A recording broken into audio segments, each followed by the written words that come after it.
জাংকুকের জেদের কাছে, নিজের ভালোবাসার কাছে, আপনজনদের স্নেহের কাছে হার মেনে শেষ পর্যন্ত চৌধুরী বাড়িতে আবারও পা রাখলাম। তবে সেটা আরো কিছুদিন পরে, মানে মাঘ মাসে। সেটা আবার বিশেষ একটা দিনে, আমাদের প্রথম বিবাহ বার্ষিকীতে। আজ আমাদের প্রথম বিবাহ বার্ষিকী। গত পরশুদিন জাংকুক আমাকে শপিং এ নিয়ে গেছিলেন। শাড়ি, গয়না সমস্ত কিছু নিজে পছন্দ করে কিনে দিয়েছেন। তারপর দেখি সেখানে বাপি মামনিও উপস্থিত। তারাও সকলের জন্য নতুন করে আবারও শপিং করিয়ে দিলেন। বাজারের তো বাহার থেকে তো একটু আন্দাজও করেছিলাম, কিন্তু সারপ্রাইজ যে এত বড় হবে সেটা তখনও বুঝিনি। বিকেল হতে না হতেই ড্রাইভার কাকু এসে উপস্থিত। তার আগে পার্লারের একটি মেয়ে আমাকে সাজিয়ে দিল। আমার সাজা হয়ে গেলে মিষ্টিকে আমি সাজিয়ে দিলাম। তারপর ড্রাইভার কাকু আমাদের হাজির করলেন মন্দিরের সামনে। গাড়ি থেকে নামতে জাংকুকের হাত বাড়ানোর স্পর্শ পেলাম। ধুতি পাঞ্জাবিতে জাংকুককে বেশ সুদর্শন দেখতে লাগছে। মুগ্ধ দৃষ্টিতে অনেকক্ষণ থাকিয়েছিলাম।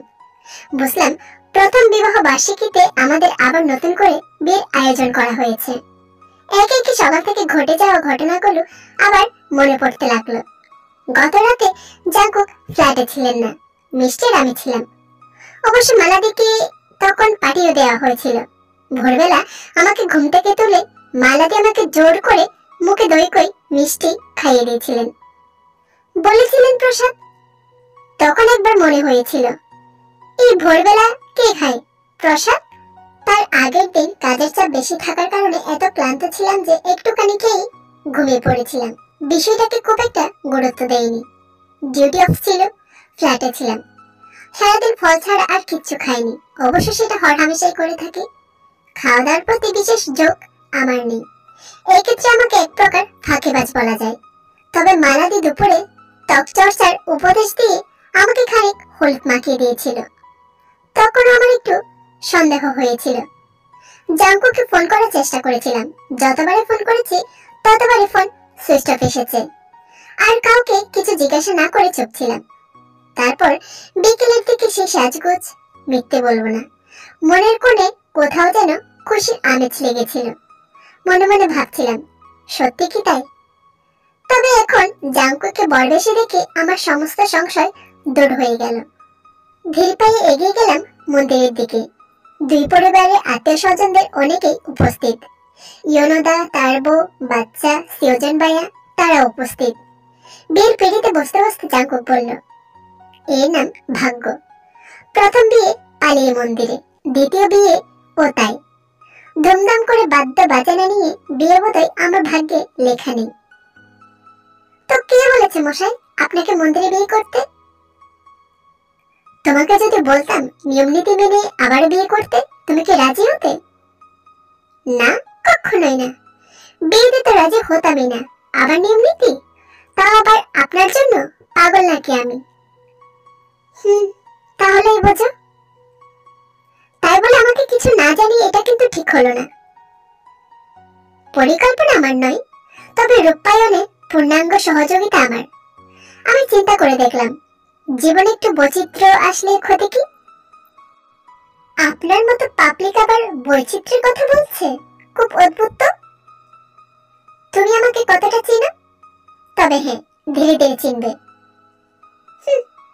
আপনাকে চিনতে আমার বইয়ে গেছে। ঠিক আছে, তোমার কষ্ট করতে হবে না, আমি না হয় চিনিয়ে দেব।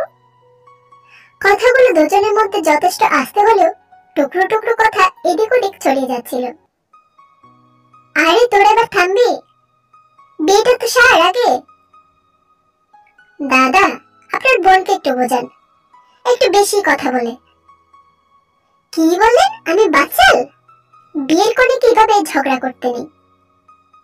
আপনি আমাকে ঝগড়ে বলছেন? আমি বলছি কোথায়?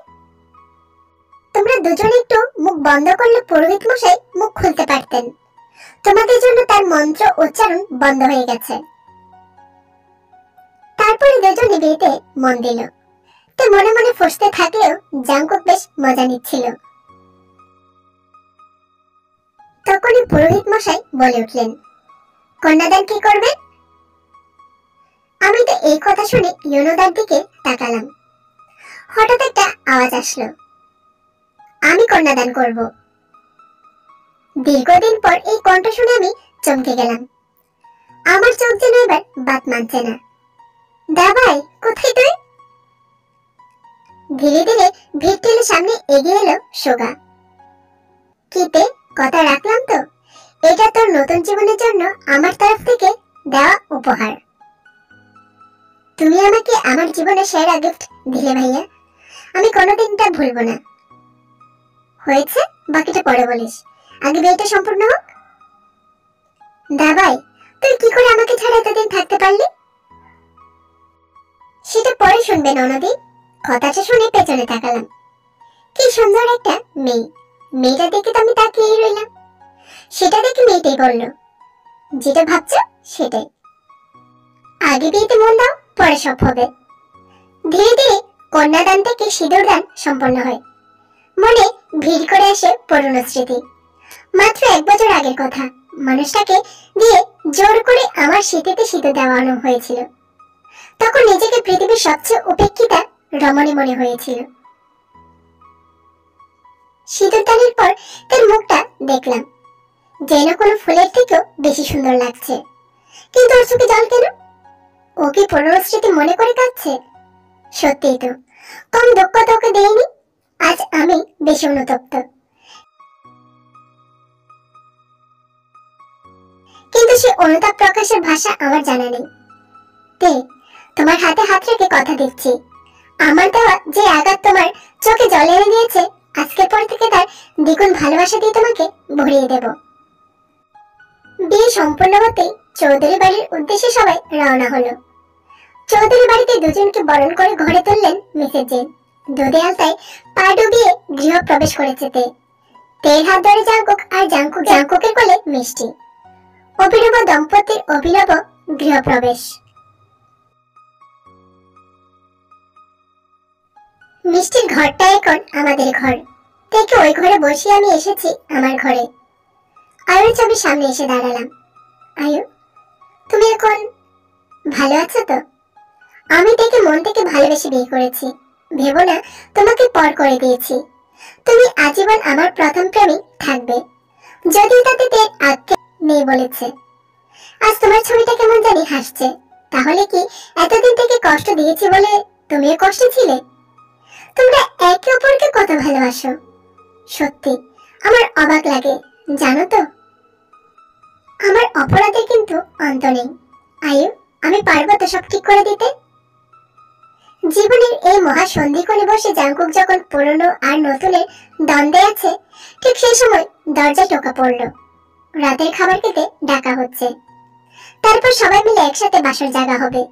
চৌধুরী বাড়ির ছাদ বাগানে বাসর জাগার বন্দোবস্ত করা হয়েছে।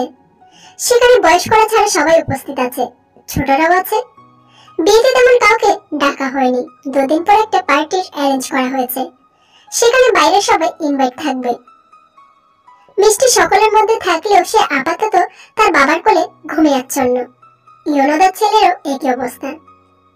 এদিকে অনেকদিন পর নিজের দাবাইকে পেয়ে জড়িয়ে ধরে আছে। কিছুতেই কাজ ছাড়া করছে না। উপস্থিত সকলেই কথা বলতে চাইছে সুগার সাথে, কিন্তু তে বাচ্চাদের মতো সুগাকে নিয়ে একাই ব্যস্ত, যেন দাদা তারই একার। আর সুগা তো এখন শুধুমাত্র তার বোনকে নিয়ে ব্যস্ত। ওদের মাঝে যেন এখন আর কোনো কারো কিছুরই প্রবেশ নিষেধ। জিমিন তো এই অবস্থা দেখে হাসছে আর ভাবছে, সুগা কি করে এমন বোনকে ছেড়ে থাকলো। আসলে বলে বা কি হবে, সবাই তো তার জানা, সবাই তো পরিস্থিতির শিকার। যদি আমারও একটা এমন ভাই থাকতো, নিশ্চয় এইভাবে আমার আদর যত্ন করতো। জাঙ্কুক মনে মনে ভাবছে, এর মধ্যে যে এমন একটা বাচ্চা মন লুকিয়ে আছে তা তো আমার জানাই ছিল না। না জানি এই বাচ্চা মনে কতটা আঘাত করেছি। পরিস্থিতি দেখে ইয়োনো বলে উঠলো, তে সুগাকে একটু ছাড়, ওর জীবনের ঘটনাগুলো তো শুনতে হবে। আর সিওজা সুগাকে কি করে খুঁজে পেল তাও তো জানতে হবে। হ্যাঁ দাবাই, বলতো। তোদের ছেড়ে যাবার পর থেকে আমার জীবনে যে ঘটনাগুলো ঘটতে থাকলো সেগুলো অনেকটা সিনেমার মতো। থেকে সান্ত্বনা দিয়ে ঘর থেকে বেরিয়ে এলেও আমার মাথায় তখন চিন্তার পর চিন্তা। কোথায় যাব, কি করব? বেঁচে থাকতে গেলে দুমুঠো খাওয়া অন্তত জোগাড় করতে হবে। তার জন্য চাই রোজগার। মাত্র 12 পাস করেছি, ইঞ্জিনিয়ারিং এ চান্স পেয়েও পড়া হলো না। ভদ্র করে ছেলে আমি, ভিক্ষা বা চুরি ডাকাতি কোনোটাই করতে পারবো না। এই পড়াশোনায় আজকালকার বাজারে চাকরি পাওয়া তো যায় না, তাহলে কি বা করবো, কিভাবে চলবে? ভাবতে ভাবতে কখন ব্রিজের উপর উঠে এসেছিলাম নিজেও জানি না। অনেকক্ষণ ধরে কানের কাছে গাড়ির হর্ন বাজছিল, কিন্তু শুনেও যেন শুনতে পাচ্ছিলাম না। কেমন একটা ঘোরের মধ্যে ছিলাম। রোদে তখন চারদিকে ঝলসে যাচ্ছে, তার উপর অনেকক্ষণ পেটে দানা পানিটুকু পড়েনি। হাঁটতে হাঁটতে পা তখন অসাড় প্রায়। তখনই ঘটল বিপত্তি। হঠাৎ করে পেছনে ঘুরতে খেলাম গাড়ির সাথে ধাক্কা। তারপর চোখ খুলে দেখতে পেলাম আমি কোন হাসপাতালে আছি। একটু পরে ডাক্তারের সাথে একজন ভদ্রলোক এলেন। বয়স আন্দাজ করতে পারলাম না। ভদ্রলোক বেশ শরীরচর্চায় মন রাখেন দেখেই বোঝা যাচ্ছে। উনার কাঁধে আমার ব্যাগ, যেখানে আমার জরুরি কাগজপত্র আর সামান্য কিছু টাকা, যা দিয়ে বড় যারা আর 2 দিন চলতে পারবে। ডাক্তার চেক আপ করে চলে যেতেই ইনি আমার পাশে একটা চেয়ার টেনে বসলেন। ওনার মুখে শুনলাম ওনার গাড়ির সাথেই নাকি আমার ছোটখাটো একটা অ্যাক্সিডেন্ট হয়েছিল। আমি বেঁচে গেলেও নাকি আমার মোবাইলটা মৃত্যুবরণ করেছে। যাই হোক, ইনি আমার বাড়ির ঠিকানা, ফোন নাম্বার ইত্যাদি জানতে চাইলেন। প্রথমে 2-1 এড়িয়ে গেলেও পরে এক এক করে আমি ওনাকে জীবনে সবকিছু খুলে বললাম।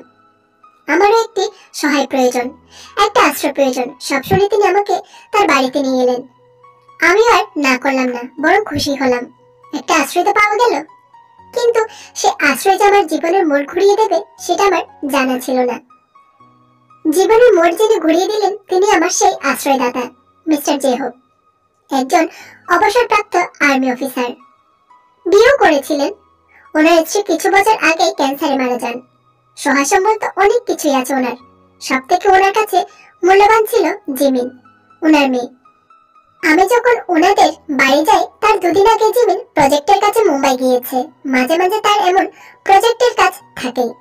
জিমিন নাকি তার মায়ের মতো অতি চতুর, তাই কম বয়সে এত সফলতা। তাই আঙ্কেল জিমিন বাড়ি না থাকায় সময়টাতে নিজেকে বড্ড একা ফিল করেন। তখন আমি তার একাকিত্বের সঙ্গী হলাম। তবে আমাকে নিজের সাথে তিনি বেঁধে রাখেননি। ইঞ্জিনিয়ারিং কলেজে ভর্তি করিয়ে দিলেন। তখন আমার নতুন ঠিকানা হলো কলেজের হোস্টেল। জানালেন আমার সমস্ত খরচ তিনি নিজে বহন করবেন। তবে শর্ত একটাই, পড়া শেষ করে আমাকে দেশ সেবায় ব্রতী হতে হবে। আমি কথা রাখলাম। মাঝে মাঝে ইনার বাড়িতে গিয়ে দেখা করতাম। সেখানে কয়েকবার জিমিনের সাথে দেখা, প্রথমে বন্ধুত্ব, তারপর ভালো লাগা। তবে স্বীকার করতে পারছিলাম না আঙ্কেল আমার জন্য অনেক কিছু করেছেন। তারপর কি করে জিমিনকে নিজের করে চেয়ে বসি, যদি হিতে বিপরীত হয়? তাই ওই বাড়ি যাওয়া বন্ধ করলাম। জিমিনের সাথেও দেখা করা, কথা বলা বন্ধ করলাম। শুধু আঙ্কেলের খবর নিতাম ফোনে। এইসব কিছু জিমিন বুঝতে পেরে কিছুদিন পরে আঙ্কেলের সাথে জিমিন সব খুলে বলল। আঙ্কেল ফোন করে বাড়িতে ডাকলেন। ভয় পাচ্ছিলাম আমাকে না আবার অকৃতজ্ঞ বলে।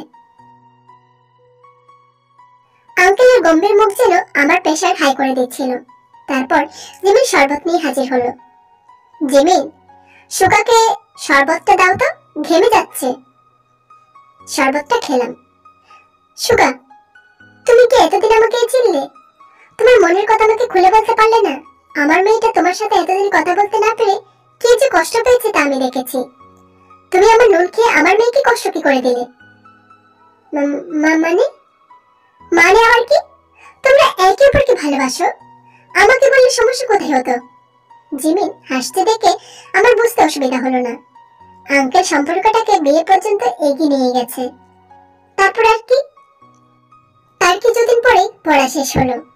পড়া শেষ হওয়ার আরো কিছুদিন পরে বিয়েটাও সম্পূর্ণ হলো। তারপর নেভি জয়েন করলাম। এরপর থেকে দেশ, দেশের কাজ আর মাঝে মাঝে ছুটি পেলে ঘরে ফেরা। তাহলে আমি কেউ না? আমাকে দেওয়া কথার কি কোনো মূল্য নেই? আমি তোর কথা তো রেখেছি, আর তুই আমাকে ভুলে গেলি? তোকে কেউ ভুলতে পারে নাকি? আমার প্রত্যেকটি সময় কেমন কেটেছে তোকে ছাড়া তা আমি জানি, তবু আসতে পারিনি। তখন তো আর জানতাম না আয়ু দিয়েছে। ছাড়ো সব কথা, ফিরে তো আসতাম আজ না হয় কাল। তবে যার জন্য ফেরাটা সহজ হলো সে প্রিয়জন ভাইয়াকে ধন্যবাদ জানি।